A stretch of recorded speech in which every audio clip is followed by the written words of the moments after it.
I think when I came in, I had a lot of pain in my right foot. I had talked to doctors, and they had told me that, talked in terms of surgery, that I have a bone spur through my Achilles. And when I came here, Francis evaluated me, and everything seemed good that could attain.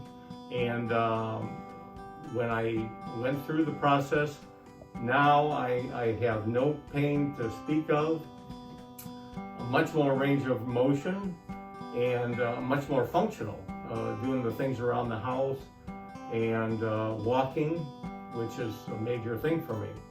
So I feel like I've accomplished my goal of getting good therapy and a good relief to the problem.